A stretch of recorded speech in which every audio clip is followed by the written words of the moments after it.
Well, as we're knocking at the door of another weekend, it is the Speaking for Him podcast. Ooh, I'm sorry, a little drool right there. I'm kind of drooling from what we're going to be talking about today as we're kicking off the weekend. I'm Adam McNutt alongside the host of the program, Mr. Andrew Gomison. Hello, Adam. I'm pretty excited about this, too. And as a matter of fact, because I know that you are super excited, I'm going to change things up a little bit and let you ask the first question.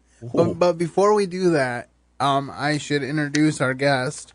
Our guest is the operator of Chick-Fil-A Grand Rapids South. His name is Brad Spurlin, and we are privileged to have him in our studio. And we will get to an interview with him as soon as Adam gives us our quote of the day. To glorify God by being a faithful steward of all that is entrusted to us. To have a positive influence on all who come in contact with Chick-fil-A. That quote was from September 14th of 2013. And that was a mission/vision statement that Chick-fil-A came up with at their corporate headquarters. And so I thought it would be a good lead-in to our discussion. And so, Adam, do you want to lead us off? I would love to. Brad, what kind of food you bring? I'm kidding. No, I wouldn't do that. Actually, you were so generous. You brought chocolate chip cookies for us. We brought the famous Chick-fil-A chocolate chip cookies. You guys are the best. And you said my pleasure afterwards, too. So, it is our pleasure. I got a little starstruck from all. I'm not going to lie. It's our pleasure. So it was amazing. Our pleasure to serve you today. Brad, before we get into a little more of Chick-fil-A life and the secrets behind the kitchen doors, could you tell us a little bit about yourself and your family? Yeah, absolutely. First and foremost, I'm a husband to my wife Rena and a dad to my 3 children. My wife and I have been married for 32 years. My 2 oldest daughters, they both attended Indiana Wesleyan University down in Fort Wayne, Indiana, or Marion, Indiana. And I have a young son who is a sophomore at the University of Michigan right now. Oh, so, go blue! Yeah, go blue! Go blue! Both mom and dad, we're Indiana University grads, so. We hail from Indiana. We both grew up in Indiana, but we moved our family to beautiful West Michigan in the year 2000. So this is home for us. It's all my kids really know. They grew up here, went to school here, and so this is home. Well, you Hoosiers can have basketball as long as you let us have football. That's exactly right. A lot of people ask me who I root for in football, and it's a standard answer. Growing up in Indiana, college football season only meant one thing and one thing only, and that was October 15th was right around the corner, which is the first day of basketball practice. so yeah, when you grow up in Indiana, it's all about basketball. So the countdown begins. That's exactly right.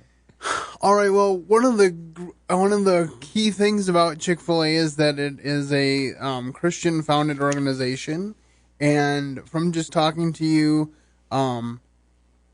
off air before we started recording this interview, I know that there is quite a Christian background that you have, and you mentioned your daughter's going to Indiana Wesleyan Christian College. Mm-hmm. So can you tell us a little bit about your walk with Christ and how that became personal to you? Yeah, absolutely. Like a lot of other people that came to know Christ, it started with an invitation to dinner. My wife and I met just out of college. Neither one of us were really attending church, but a gentleman that I worked with, him and his family started inviting us over for dinner. And we were a young married couple, and we came up with literally just about every excuse known to man to not go to dinner with this family. But when we finally ran out of excuses, we went to dinner with them. And I'll try and get through this without becoming emotional, but it literally was a dinner that changed our lives. We went to young married couple, less than a year, and we were having dinner with this family with 3 little kids, and I'll never forget this. On the way home, Rena and I both said, there was something different about that family, and I think God laid it on Ed and Wanda Kaufman's heart that they were not going to let us out of their reach, and we literally became a permanent I laugh now, but it almost became a permanent fixture at that dinner table. And so we started attending church where they did, of course, and that led to Rena and I becoming baptized at Church's Point Christian Church down in Indianapolis on the northwest side. So awesome. Well, that's such an encouraging thing, because often felt that the best thing that you can do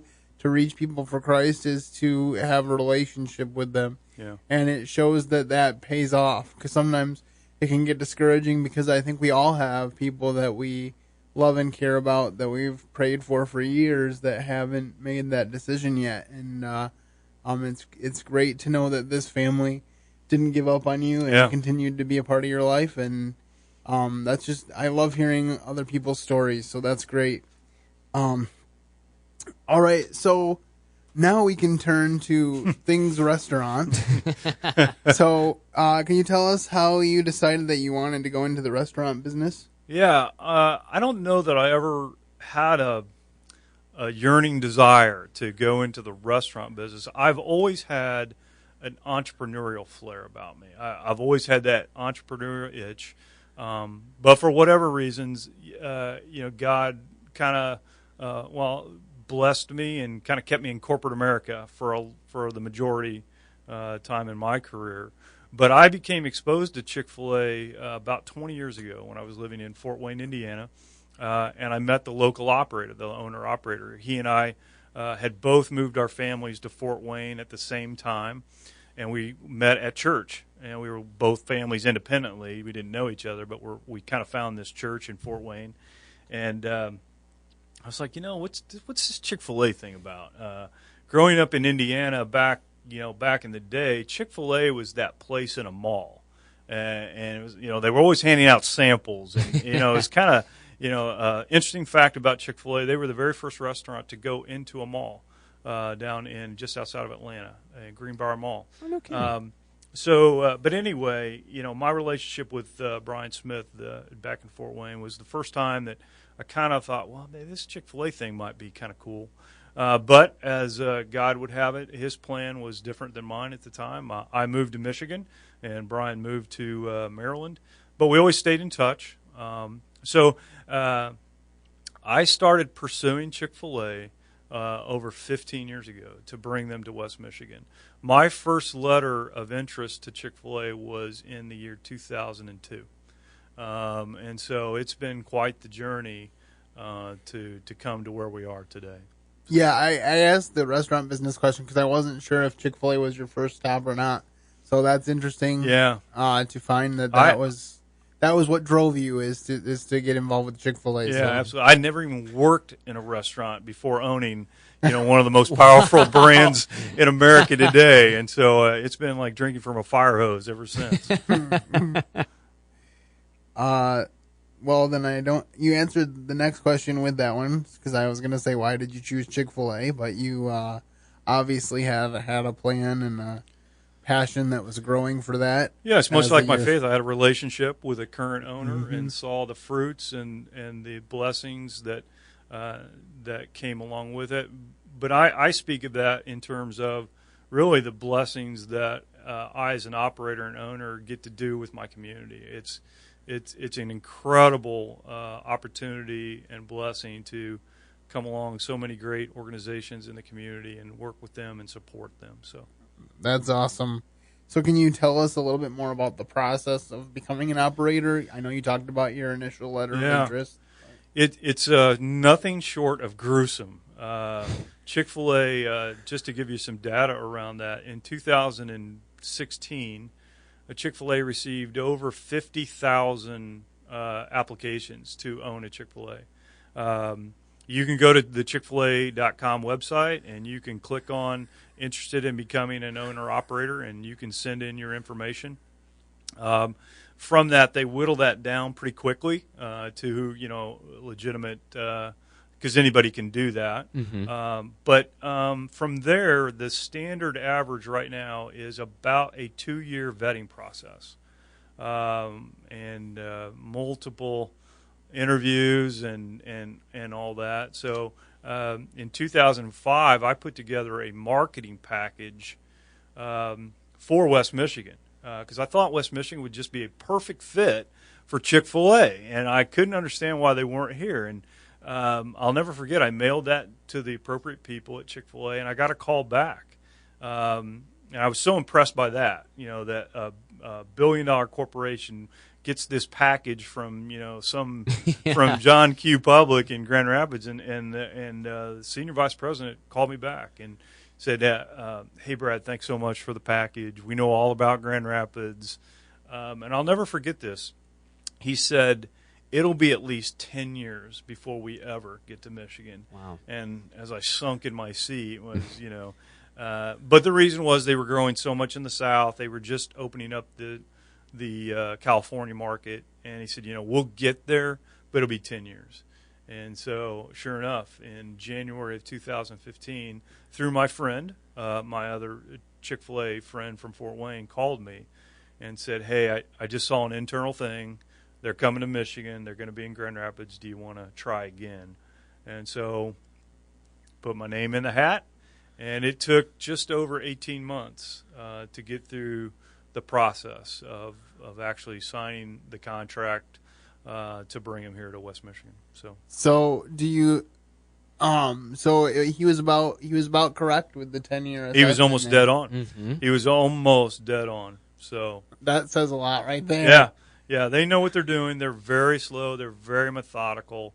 They're very well thought out on where they're very strategic. I guess would be a better word. So. Well, I think I had read that when they got their start, they kind of started as a like a sporting event concession, and every individual place made the sandwiches, and then they started getting complaints about the quality, and so then that's when they started to develop the restaurants because they wanted to have control over the quality. So yeah, Truett was not happy with that when he first started expanding, and so he reined it in. He reined it all back in and decided that he wanted local ownership, and that is the foundation of Chick-fil-A, is to have a local owner in the community that is being a good steward of the business and of the brand. And that's probably also one of the main reasons why when you look at other what we refer to as quick service restaurants, a lot of owners will own multiple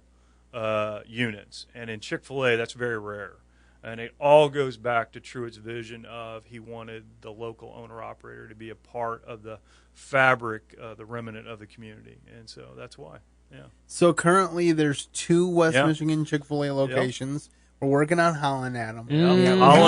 Holland's in process. It's probably the number one comment I get from my Holland and Hudsonville customers. When's the Holland one going to open up? And soon. It's going to be open soon. So you don't say I'm barring the door because I don't want to lose you, right? Yeah, exactly. I tell them, I'm like, well, you can come back and see me, even though Holland's opening. Right? Up. Yeah. I don't want to lose all my customers. Right, but Holland by far is the number one comment that I get. When are you going to open up? Well, it's interesting to me because when they first started doing press articles about Chick-fil-A coming to West Michigan, it sounded like Holland was going to be the first location. Yeah, that's right. And then things switched around, so that makes it even more interesting. Sometimes when things get leaked in the press, they probably make it to press sometimes when they're not supposed to. Yeah, I think that might have caused some pullback a little bit. I'm not sure of that, but I was blessed to kind of have the opportunity to bring the first one to West Michigan. So you were the first one. Yes, sir. Yeah. And then the second one followed soon after. Yeah. So, and I noticed you have Maggie's flowers on your tables. What a great story! I get so many comments on Maggie. I had just returned home from Atlanta, my training. And I saw a story on Maggie. And, I saw that story. I'm like, well, that's Chick-fil-A. That's got Chick-fil-A written all over it. So I reached out to her, and the whole family came out and sat down with me, met me. We had just taken possession of the building, so we weren't even open. Mom, Dad, Maggie, and her brother came out and met with them. And I just told them, I said, I don't know how we do this. I'm a corporate account. I need weekly flowers. But I said, I just want to be a part of this, and bless her heart, they all put their heads together, and they're like, "Yeah, let's do this." And so from there, so I was Maggie's first quote unquote big account, right? And then so from there, when the other Chick-fil-A came online, they kind of read my story, the flower story on my tables, and they were like, "Well, how do we get a hold of this Maggie?" And I'm like, "Here's her card." And so it's awesome. Just incredible to see that young lady, what she's doing, and the example that she's setting. I mean, she's an inspiration to me.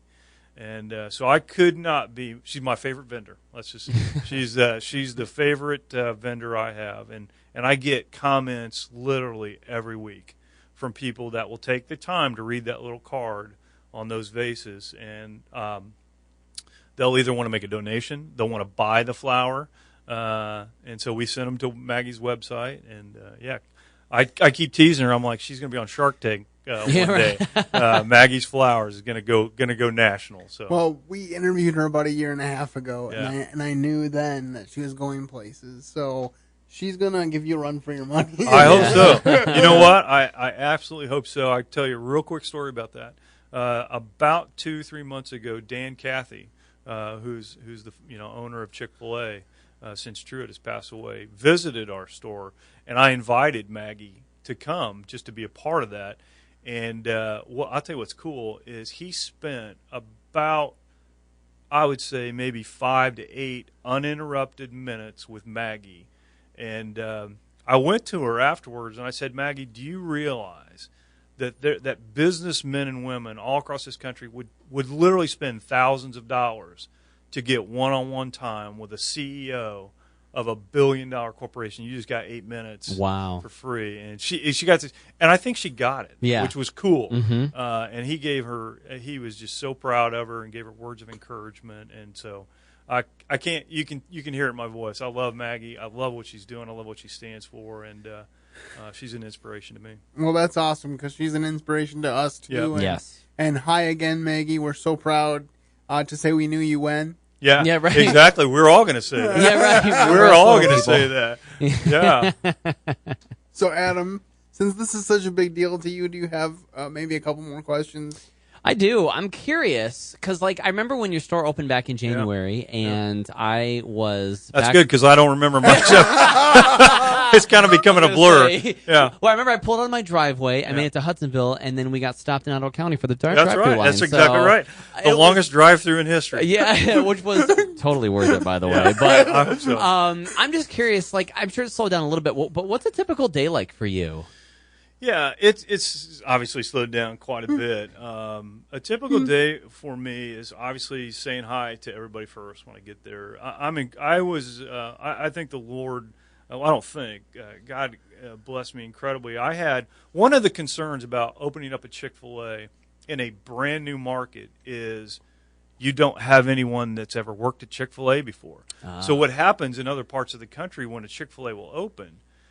Naturally you will get other Chick-fil-A employees who might say, oh, I live closer to that one, or I want to move there. And so a Chick-fil-A will open up with, a handful of core people that have experience and know how to do it. Well, there's not one in Michigan, and so I didn't have that. Right before we opened, I'll just single out 2 people. I got phone calls, and a young guy, Matt Lewis, alumni from Cornerstone, said, "Hey, are you hiring? Oh, by the way, I worked at Chick-fil-A for 6 years on the on the leadership team back in Cincinnati, Ohio, when I would go back for the summers." Wow. And then I got another call from Kelly Johnson, Mm-hmm. who, hey, Brad, I'm living in Atlanta. I grew up in Grand Rapids. I've been with Chick-fil-A for 3 years. I'd love to move home. So I literally opened the door with two solid people that knew the restaurant business, knew Chick-fil-A. And the reason I tell you that story is, I'm not opening. That's probably the biggest question too I get personally. Like, do you have to live at the store? I'm like, yeah, no, I don't. I've got a good leadership team. Typical day, get in, say hi to all my team members, say hi to some customers that might be dining in with us for breakfast. First thing I always do is check what catering do we have going out for the day. That's a new segment of the business that we've just kind of opened the door to here in the last 2 months. You can go to www.grsouthcatering.com for Chick-fil-A catering. And so I always check and see what's going on. And then, just like any other business, check some emails, pay some bills, check in to see how the operation's running, plan out the rest of the day. How's our staffing? How's our coverage? And probably my favorite part of the day, of a typical day, though, really is twofold, and that is working alongside my team members. I'm a workaholic. It's kind of one of my love languages. I love to work, and they get a big kick out of seeing me doing dishes and getting dirty. And but then the other part that I truly enjoy, that's really a bonus for me, is just working what we call working the dining room, and that's just literally serving my guests, getting to say hi to them, getting to know them personally. My wife Rena is, I think, on a first name basis with probably a greater part of 50% of our customers. And I got to tell you, had I known 20 years ago how much I truly enjoy the hospitality / service industry, I think I would have changed careers, whether it was Chick-fil-A or not. The fact that I did it with Chick-fil-A is a bonus. But I love serving my guests. I love taking their tray for them. I just enjoy serving other people. And I think that's really the heart of Chick-fil-A. If you were to interview one of the 2,000 other operators, you're eventually going to get to the Matthew 5:41, the second mile server. We just at our core enjoy serving people, and really that's a typical day. Interact with my team members, pay the bills, answer emails, do fun stuff like this. Serving my guests, and that's servant leadership. A lot of times people think that leadership is sitting in a cushy office and never being around the people, but leadership is being willing to do the things that you're asking other people to do. And I know that we have mutual acquaintances through my employer, the Potter's House, and you were just referencing a mutual friend of ours, Alf Clark, who's the dean of students. Yeah, awesome. And he rolls up his sleeves every day and serves the students of the Potter's House and all the staff, and somehow still has energy at the end of the day. I don't know how he does it, but he does, because he's loud and boisterous and just uplifts everybody there. But that's the kind of leader that he is, and I know that's the kind of leadership you're talking about with Chick-fil-A, and that's just exciting to see, because it's a good example to people like myself who want to be good leaders and want to become better leaders. Exactly. One of the things I take most sacred is obviously working at a quick service restaurant. I've got a fair amount of young adults, and this is their first job. And I got to tell you, I take that very seriously. And one of my mission statements that I wrote in my business plan to Chick-fil-A is, I wanted to set an example for those young adults who this is their first job. And there's a lot of pluses and minuses when you're talking about some teenagers that they've never worked before. But part of my ministry, hopefully, is I want to teach them that there is honor, truly honor, in all work, and that we're to do our very best, whether it's the owner doing dishes on a Saturday or whether I'm taking the trash out. There's honor in just hard work, and I think we're doing that. We get a ton of comments from guests that are just really impressed with our team members, and especially the young adults, because sometimes I think the millennials and the young adults get a bad rap. We've got phenomenal young people, and they work hard, and I'm trying to kind of show them, hey, I may own the place, but if the trash needs taken out, I'm taking the trash out. So. Absolutely. All right. Well, I know you talked about some great things about working for Chick-fil-A and operating in Chick-fil-A, but what would you say is the hardest thing about running Chick-fil-A? Yeah, I don't know that it has Chick-fil-A specific. I think the hardest thing about running a business right now are a couple things, not just one thing. But West Michigan is at, I think, 2.7% unemployment. So it's finding that person that is looking for a job. I mean, you got to find those people first. That's a challenge. We've been very blessed right where we're located at M6 in Kalamazoo that we've got. South Christian High School is phenomenal. East Kentwood's good. We got some great colleges. So that's always a challenge. And one of the things I look at these young adults' schedules now.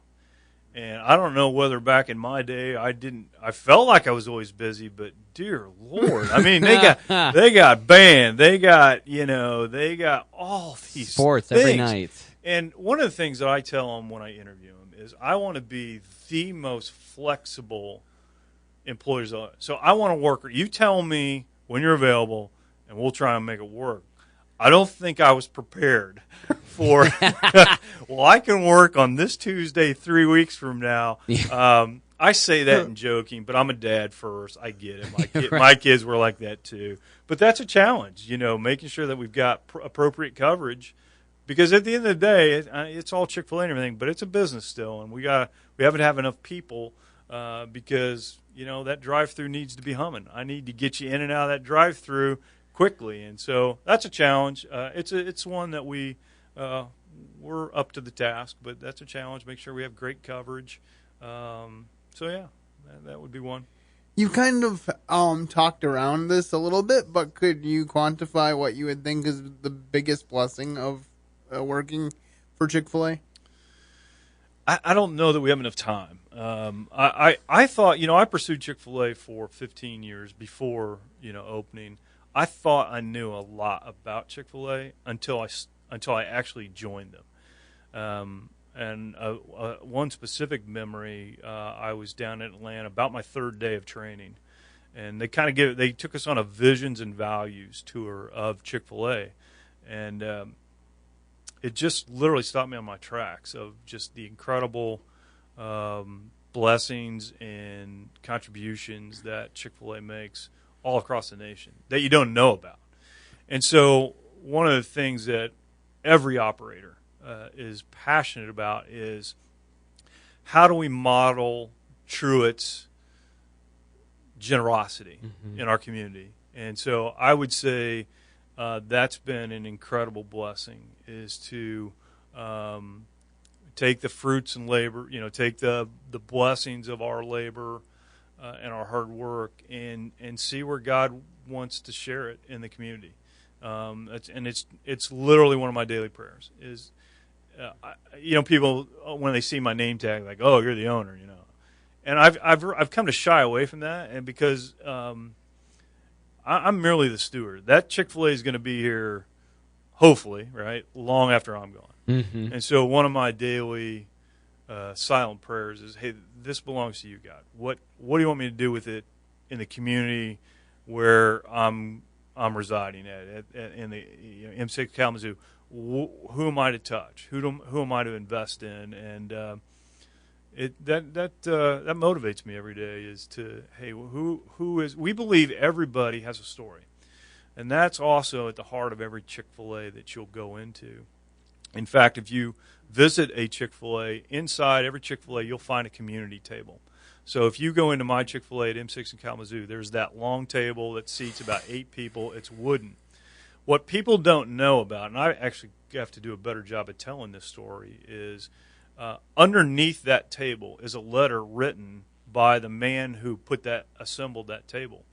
And we believe the community table is a reflection of what Christ is trying to do in us, and that is to restore us to our rightful, to keep renewing us so that we're producing fruit. And that letter is written by a man exiting a program that this person has been through, and writes a letter on what that program has meant to them, and it's a powerful story. And so we believe that everybody enters the store has a story, and it's our job to serve them. So on any given day, I know that somebody may or may not have just gotten bad news, right? And for whatever reason, they're stopping on their way to or their way from something like that. And we take that very seriously. And some people say, well, how can you do that? You can do it. You absolutely can do it. And I think people, pardon the pun, but I think people are hungry for that. Mm-hmm. That, you stopped at my restaurant. That's an incredible privilege for me to serve you. And if I get you for 2 minutes or 4 minutes in the drive-thru, or if I get you for however long you want to be in the dining room, I want my place of business to be a respite or a place where you're going to celebrate something. But either way, you're going to get loved. Whether that's me refreshing your beverage or taking your tray for you, or literally spending time with you, which I was not prepared for that. And that's probably, I talk a lot. But to get back to your question, I think that's the biggest blessing, is to get to know intimately some of my customers and share very, very intimate things about them, and to be able to pray for them and be alongside them. And that's probably actually how I got in contact with you, is because one of the first times we came, there was a mistake in our order, and your wife came and corrected the issue herself, and I got to talk to her for about 5 to 10 minutes, and she took that time, and I've never forgotten it. Thank you. From the first time I went in there. So, and she gave me your card, and I waited a couple months to contact you because I knew things were crazy. Yeah, but I was looking forward to it, because that's exactly the feeling that I got, was that these are real people wanting to serve real people. That's right. That's very exciting. Yeah, that's right. So, Adam, I know I've gone to you a lot more than usual, but do you have any final questions for our guests? I am curious, if somebody was maybe looking to get into the restaurant business, field, what would be, over the past 9 months now that you've learned, what would be the advice you'd give them? Yeah, so being new to the industry, I would say kind of what I spoke of earlier is check yourself to make sure you truly have that servant's heart. Because at the end of the day, that's what you're doing. You're serving people, and people are in a hurry. They're busy. They're scheduled. Their calendars are full. So, well, I'm talking about my type of restaurant, right? You're not going downtown, but then another thing that I've done, which has been really fun over the last probably 5 months, is I've hosted a number of individuals who are interested. Whether it's Chick-Fil-A or another one, they've kind of heard my story. My story is a little bit different than most of the other Chick-fil-A operators. I'm obviously on the back nine of my career, so to speak. You know what I mean? I left a very, very good job and started this new venture. And so I've had a number of, mostly men, but I've had a few women too, contact me like, how did you decide to leave a good, stable job and do this new thing? And so where I'm going with that is I would encourage them to, go to an establishment, whether it's mine or any other, and just say, hey, can I shadow you? And so I've hosted probably 6 or 7 individuals who've come in on a Saturday. I've given them a uniform, and let's get after it all day. And they'll tell you a lot. It's I had one guy who was tracking his steps on his little Fitbit, and he said, "Is this a normal day?" And I said, "Yeah, it's this. Yeah, that's a normal day." He's like, "Wow, I had no idea." But that's what I would say. Go ask questions. I know I can speak for Kristen J at the other Chick-fil-A. If I had a guy track me down from Alabama about a month ago, and I gave him 40 minutes on the phone, just questions like, well, what about this? What about that? Yeah. But if you're in the community, stop on by. I'd love to. I'm an open book. I got my dream. All I ever wanted to do was own my own business, and the fact that it's Chick-fil-A is the cherry on top. And really, one of my passions now is to help others get their dreams, and that's why I'm so passionate about my young team members, exposing them to entrepreneurship. But if there's somebody out there, pick up the phone, call. Love to chat with you. Well, we have definitely enjoyed this conversation, and definitely will think about Chick-fil-A a little different next time we're in, and maybe even check out that community table. Yes, please do. I did notice it. I noticed that in both of the West Michigan locations, there's that table that's different from all the other tables, and it did look interesting. So I will definitely be thinking about that more next time I go in. Yeah, I have a final question, and that is, do you have a Bible verse that either encourages you specifically in life or more particularly as a businessman? I do, and I would say this just came about. Growing up, it was always Proverbs 3, 4, 5, and 6 was always my personal trust not in the Lord and lean on you, because sometimes I need a 2 before to my head. But I will tell you, since kind of opening up Chick-fil-A, it has shifted, and it's more of a story than a verse, and it's simply. I have a personal statement now that I try and say to myself, and that is, I'm trying not to look down. Here's what I mean by that, and I'll try not to get. I'll try and maintain. I can't explain this. It is truly the greatest, outside of marriage and kids, right?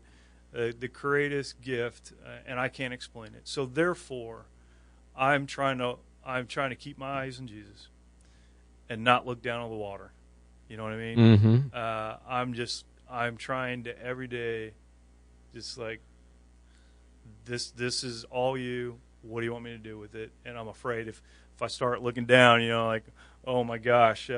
So I wake up every day, and I'm just trying not to look down and keep my eyes ahead of me. Amen. That's good advice. I thought of the story, which I'm sure to which you're referring, when Peter got out of the boat. Yep. And That's then it. he was walking on the water and everything was fine, and then he looked down and started sinking and had to say to the Lord, save me. And I just think about that because a lot of times we give Peter a bum rap, but at least he got out of the boat. Yeah. And so as we get out of the boat, we need to make sure that we are trusting him and keeping our eyes on him. And I think about that with my current job situation because there were so many jobs that I thought I wanted. Yeah. And then I now have a job that I absolutely love. And if he had said yes to any of those other jobs that he said no to, Right. I wouldn't have been available for this one. So it's such a blessing to know that God directs us. And I know you were talking about you maybe would have gotten into the restaurant business earlier if you'd known what you know now, but God was probably just grooming you for Chick-Fil-A. So, I definitely appreciate your time, Brad, and hopefully we will stay in touch and definitely be in to eat more chicken. Yeah. Eat more chicken. It's been my privilege to be here, and it's been my pleasure to talk with you all today. Any final thoughts, Adam? Hey, thank you for what you do, and we continue to pray blessings over you in your business, and financially we'll be blessed from my own wallet. So, just so you know. Yeah, great. Eat more chicken. It's all right. Thanks for your time. We appreciate My it. pleasure. All right. Thank you very much. And that is what we have for you this week. I hope that you enjoyed this interview with Brad Spurlin, operator of Grand Rapids Chick-Fil-A South, and that you will share this with your family and friends and let other people know about this podcast so that you can join us every week. Thank you very much, and have a great weekend, and keep serving the best of masters. Thank you for listening to today's episode. Your host has been Andrew Gomison, founder of Speaking for Him, alongside his co-host and executive producer, Adam McNutt. For more information on today's show and to leave us comments and voicemails, visit speakingforhim.blogspot.com. You can find Andrew's ministry at speakingforhim.com. That's speaking, the number 4, HIM. You can also interact with us at facebook.com/speakingforhim and on Twitter @speakingforhim. And when you look for us on iTunes and Stitcher, let us know what you think of the podcast by leaving a rating and review.